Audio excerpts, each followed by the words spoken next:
Hello বন্ধুরা, তোমরা সব কেমন আছো? নিশ্চয়ই সবাই খুব খুব ভালো আছো। তো আমরাও ভালো আছি। আর আজকে কিন্তু নিয়ে এসেছি দারুণ একটা রেসিপি। তো সেটা হচ্ছে আমসত্ত্ব। তো দেখতেই পাচ্ছ কতটা সুন্দর দেখতে হয়েছে, খেতেও কিন্তু দারুণ হয়েছে। আর খুবই কম উপকরণ, খুব কম সময়ের মধ্যে কিন্তু তোমরা বানিয়ে নিতে পারো এমন একটা সুন্দর রেসিপি। তো দেখো, আমি কিন্তু বানিয়েছি কাঁচা আমের আমসত্ত্ব। সবাই তো পাকা আমের আমসত্ত্ব বানাতে পারো, আমিও বানিয়েছি। তো দেখো, আজকে কিন্তু আমি কাঁচা আমের আমসত্ত্ব বানাবো। তো তার জন্য এখানে আমি একদম টাটকা ফ্রেশ আম নিয়ে নিয়েছি, কাঁচা আম 5টা আম নিয়েছি।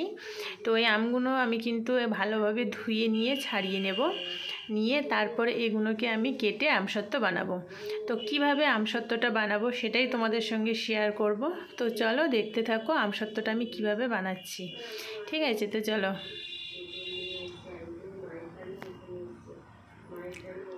তো এখানে আমি আমগুলোকে ছাড়িয়ে কিন্তু সুন্দর করে কেটে নিয়েছি। দেখো, কুচু কুচু করে কেটে নিয়েছি। আর এটাকে গ্রেট করেও নিতে পারো।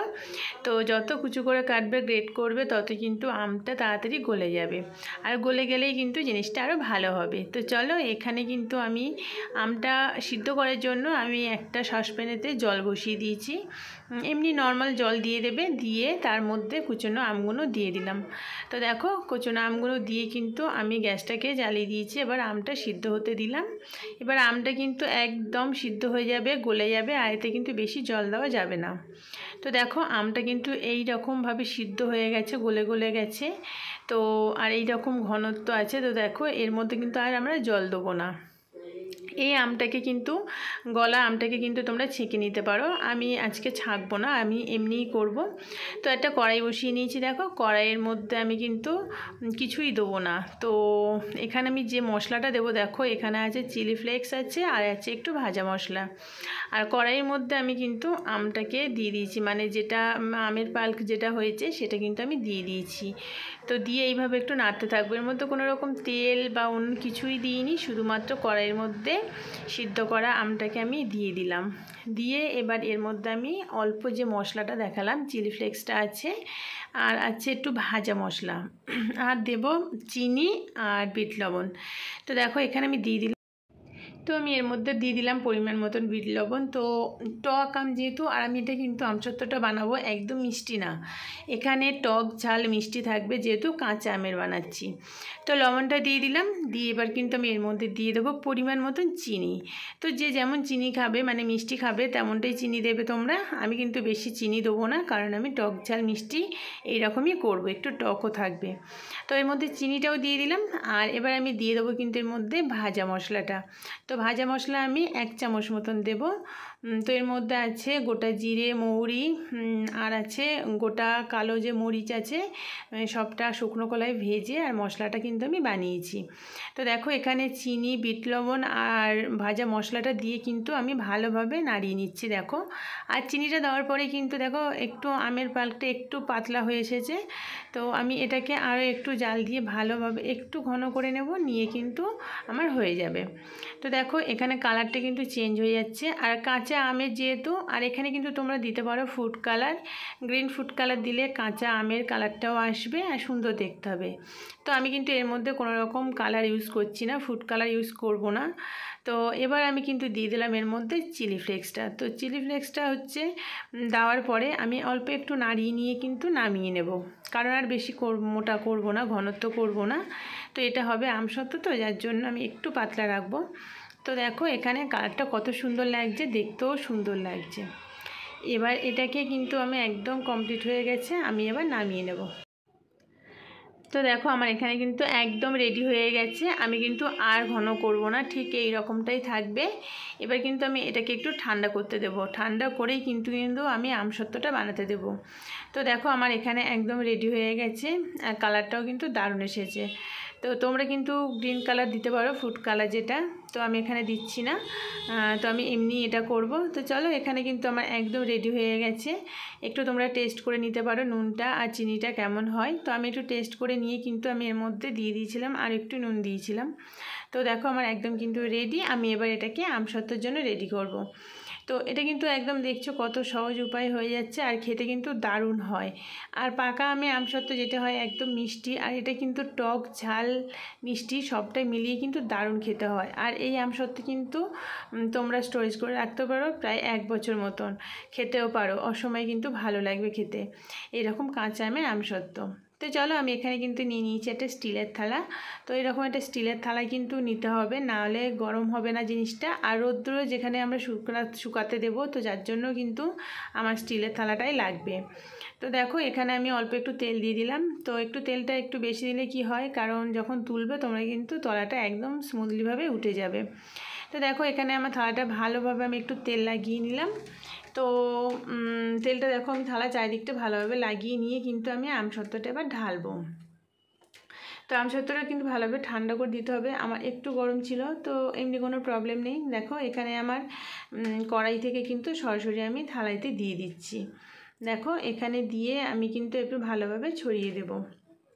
তো আমার যে পাল্কটা ছিল আমার সেখানে কিন্তু 2টো থালাতে আমি দিয়েছিলাম। তো দেখো এখানে আমার দেওয়া হয়ে গেছে। এবার আমি এটাকে কিন্তু একদম টানা রোদ্দুরে 2 দিন মতন টাইম লাগবে আমি শোকাতে দেব।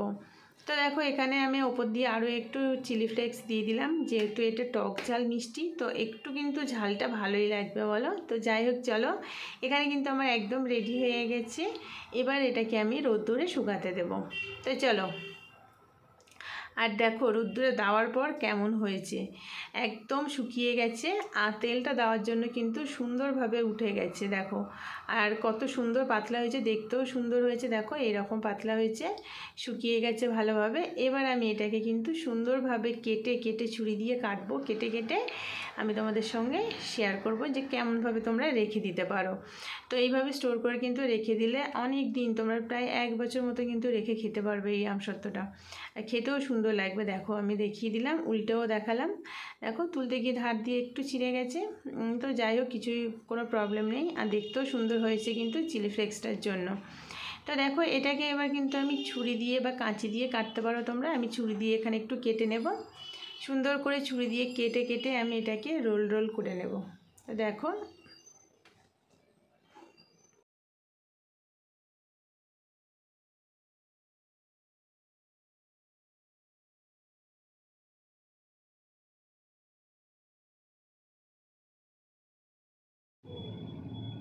তো আমি এবার এটাকে কিন্তু রোল করে নেব। দেখো কত সুন্দর হয়েছে, আর কেটেছি সুন্দরভাবে উঠেও যাচ্ছে।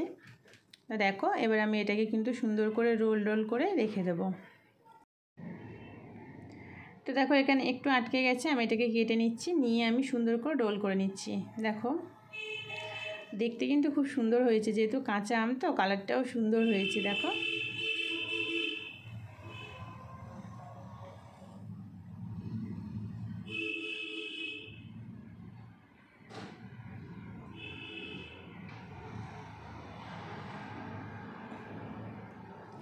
দেখো এইভাবে সুন্দর রোল করে নিয়েছি, দেখতেও সুন্দর হয়েছে, খেতেও কিন্তু দারুণ টেস্ট হয়েছে। তো চলো এইভাবে আমি সব কটাকে রোল করে নিয়ে আবারও আসছি তোমার সঙ্গে কথা বলতে। তো দেখো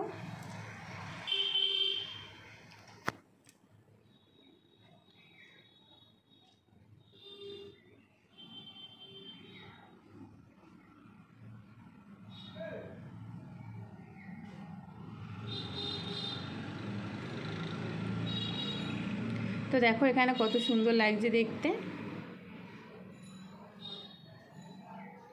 খুব সুন্দর লাগছে দেখতে, খেতেও কিন্তু দারুণ হয়। তোমরা এইভাবে করে দেখো, কিন্তু দারুণ জিনিস একটা। তো চলো কেমন লাগলো বলো আমার এই কাঁচা আমের আমসত্ত্ব রেসিপিটা। দেখো কত সুন্দর লাগছে দেখো, আর খেতেও কিন্তু দারুণ লাগে। তো তোমরা এইভাবে বানিয়ে দেখো কাঁচা আমের আমসত্ত্ব। আর কেমন লাগলো আমার এই কাঁচা আমের আমসত্ত্ব রেসিপিটা, ভালো লাগলে একটা করে লাইক করে দিও। আর নতুন বন্ধুরা আমার চ্যানেলটাকে সাবস্ক্রাইব করে আমার পাশে থেকো। তো আজকে এত পর্যন্ত, আবারও কোনো ভিডিও নিয়ে চলে আসবো, কোনো রেসিপি নিয়ে চলে আসবো তোমাদের সঙ্গে শেয়ার করতে। তো আজকে এত পর্যন্ত, ততক্ষণ তোমরা সবাই সুস্থ থেকো, ভালো থেকো।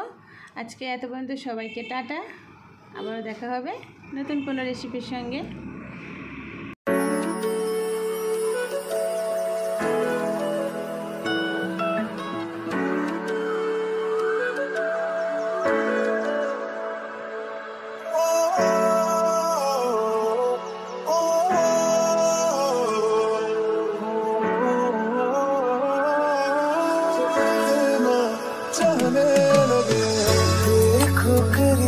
से मिले हैं नसीब से, आएगा पल ये फिर कहाँ। मैं तो तेरे नाल ही रहना जी, हर गम संग तेरे सहना जी, जो जग से कहा ना जाए वो मुझको बस तुझसे कहना जी। नज़्म नज़्म सा में